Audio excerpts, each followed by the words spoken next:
안녕하세요. 오늘은 최근 이슈가 되고 있는 캄보디아가 어떻게 범죄 왕국 헬필트가 되어 갔는지 그 과정과 원인을 살펴보려고 합니다. 캄보디아가 흑화된 과정이라고 이렇게 적었는데, 원래 캄보디아는 저렴한 물가와 아름다운 자연 환경으로 유럽 대학생들의 배낭여행 성지였습니다. 허리띠 약간 졸라매면 30만원에 한 달 살기도 가능한 곳이었습니다. 이 천국 같은 곳이 2016년 이후 중공의 1대1로 사업과 그 중공 자본의 유입으로 황폐화되기 시작했습니다. 곳곳에 카지노를 만들면서 전 국토는 카지노화되고 공사판으로 자연환경은 훼손되었습니다.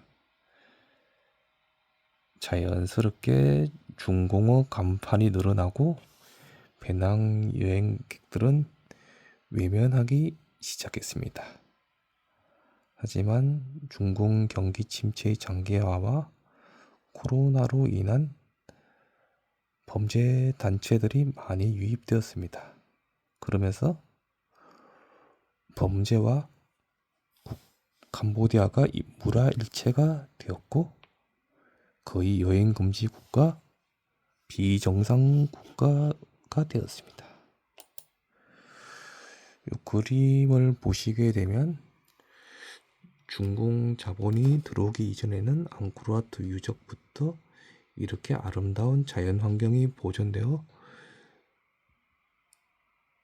유럽의 대학생들이 많이 찾는 곳이었고 한국에서도 관광객이 많은 방문을 했습니다. 하지만 중공 자본이 침투된 이후부터는 곳곳에 공사판 되고 중공어 간판 그리고 뒷담한 카지노들로 황폐화되었습니다. 멀쩡한 자연 환경을 파괴하게 되고 국가 이미지도 실추하게 되었죠.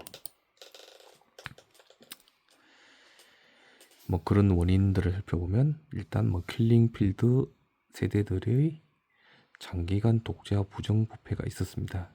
킬링필드 문제, 역사적 단죄도 없이 어물쭉 넘어갔습니다. 그리고 중공의 자본은 상생이 없습니다. 상생이 없는 자본은 지역사회화도 상생도 되지 않았고 캄보디아 현지도 황폐화되었습니다. 사업구조를 보게 되면 중공차관, 중공인력, 중공에서 자재 직수입, 중공 상점과 숙박업소만 이용하기에 지역사회와의 상생은 되지 않고 있습니다. 캄보디아인은 3차, 4차 하청이나 하고 있을 정도죠. 그리고 범죄 수익이 GDP 40%를 차지하다 보니 캄보디아 국가적 차원에서도 범죄를 단속하는 것은 부담스럽습니다.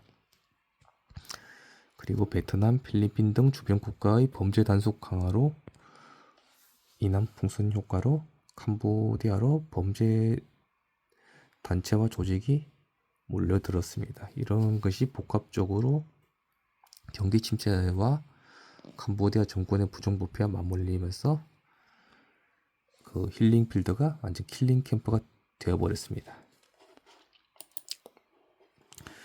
이렇게 보시면 친절한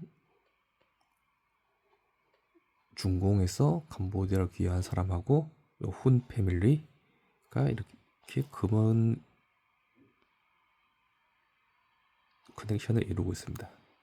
한쪽에선 정치 자금과 중공에 대한 커넥션을 주고 한쪽은 이권, 특권, 사업권, 범죄에 대한 묵인이 이루어졌습니다.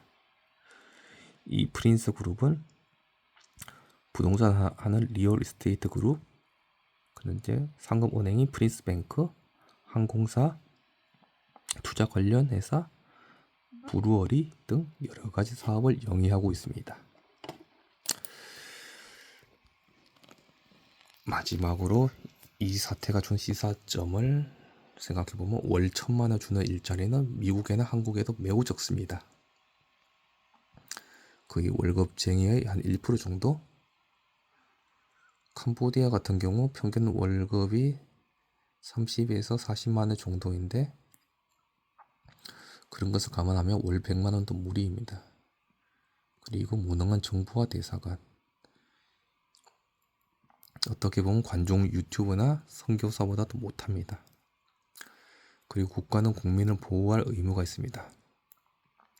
자국민을 해치고 사건 처리가 석연치 않으면 선전포고의 사유가 됩니다. 아편 전쟁도 아편의 몰수가 아니라 중공인, 그러니까 당시 청나라에 의한 영국인 피살 문제가 원인이 되었습니다. 러우 전쟁도 슬라브계 주민을 보호하기 위한 특수 군사 작전입니다. 영포티가 쓰면 유행의 종말이듯 중공이 지나가면 항상 폐허화가 되는 패턴을 거칩니다. 캄보디아도 예외는 아니었습니다. 항상 천국은 없습니다. 노력을 해야 그만큼의 인건비와 돈을 벌 수가 있는 거고,